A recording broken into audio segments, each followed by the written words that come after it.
Reddit में एक article छपा है जिसके अंतर्गत कई महिलाओं ने तथाकथित सदगुरु जग्गी वासुदेव पे यौन शोषण का इल्जाम लगाया।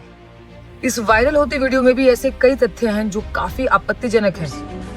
The fish is the best thing to eat because it is the first form of life on this earth. I have to admit that I have neither read the Gita, nor the Upanishads, nor even the Yoga Sutra. I've never studied anything. I can blow your head off just by touching your spine, you know. She has to dress well because she has to be pleasant to our eyes because we're looking at her. तो क्या एक और तथाकथित गुरु ढोंगी निकला? वैसे ये कोई बहुत नई बात नहीं है। श्री कृष्ण के समय में भी ऐसा कहा जाता है। 3-4 लोग अपने आप को श्री कृष्ण बताकर लोगों को ठगते रहते थे। सच्चा गुरु को पहचानना बड़ा कठिन है। उनके लक्षण बताएं तो उन्हें मोक्ष प्राप्त है। उनका विस्तार केवल स्थूल जगत में ही नहीं, सूक्ष्म जगत में भी है। वो कर्म बंधन से मुक्त हैं। उनके सानिध्य में आने से ही हमारा मन स्वयं हल्का होने लगता है। कोई ठोस सबूत देना बड़ा मुश्किल है किसी को सच्चा गुरु बताने के लिए, लेकिन किसी को ढोंगी पहचानना है तो बहुत आसान है। ये 4 लक्षण आप ढूंढिए। अगर आपको किसी भी तथाकथित गुरु में दिखते हैं और उनमें से कोई एक भी दिखता है तो आपको उल्टे पैर वहां से निकल जाना चाहिए। पहला लक्षण है वेदों, उपनिषदों, भगवत गीता आदि का अपमान करना या उनकी अवहेलना करना। सत्य है जो हमारे ऋषि मुनि गहरे ध्यान में उतर के परम चैतन्य से खोज लाए थे। अगर किसी को ये बात समझ ही नहीं आ रही है, इनकी गहराई समझ नहीं आ रही है, वो इसके अपमान कर रहे हैं, इसका मतलब वो अभी सनातन से और सत्य से काफी दूर है। उनको गुरु मत बनाइए। दूसरा, चमत्कार का प्रदर्शन करते रहना।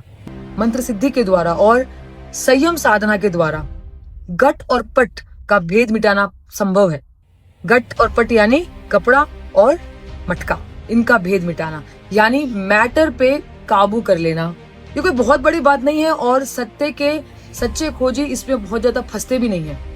यदि आपने वो पुस्तक पढ़ी है ऑटोबायोग्राफी ऑफ अ योगी, उसमें आप देखेंगे ऐसे बहुत सारे साधुओं के बारे में, ऐसे बहुत सारे योगियों के बारे में मेंशन किया हुआ है कि जो इस तरह के चमत्कार दिखाते थे। इसका मतलब वो गुरु नहीं हो गए। एक सस्ता जादूगर और अहंकार से भरा हुआ अधूरा ज्ञानी ही चमत्कार दिखाकर भीड़ इकट्ठी करता है। एक ब्रह्म ज्ञानी कभी नहीं करता। तीसरा लक्षण होता है भोले भाले लोगों को यौन संबंध के लिए ब्रेन वॉश करना। Recently, Sadhguruji's ex-devotees have begun speaking out publicly, revealing abuse, sexual assault, and manipulation that spans decades.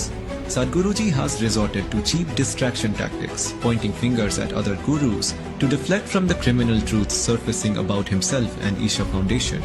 ब्रह्मचर्य का योग सूत्रों में बहुत ऊंचा स्थान है और ये बहुत आवश्यक भी है इस यात्रा में आगे बढ़ने के लिए।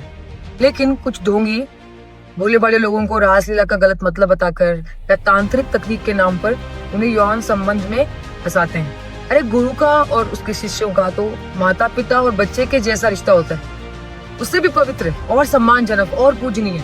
उसमें इस तरह की वासनाओं का कोई स्थान नहीं।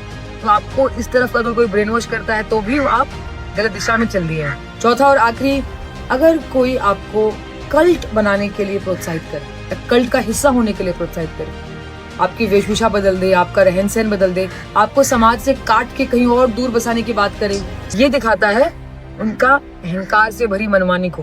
क्योंकि एक सच्चा गुरु, एक ब्रह्म ज्ञानी तो पूरे जगत को एक परिवार के जैसे देखता है, अद्वैत की बात करता है, वसुधैव कुटुंबकम की बात करता है, ज्ञान ध्यान से पूरे समाज के उत्थान की बात करता है, ना कि अपना एक झुंड बना के उसे कहीं और ले जाके उन पर राज करने की बात करता है। तो यदि कोई कल्ट में आप फंस रहे हैं तो भी आप गलत जगह पे हैं, वहां से निकलिए। सबसे महत्वपूर्ण बात है कि एक साथ इतने सारे गुरु नहीं आते हैं धरती पे। ये कोई खेतों में पैदा होने वाली खरपतवार नहीं है कि एक साथ 20, 25, 30, 40 गुरु चल रहे हैं।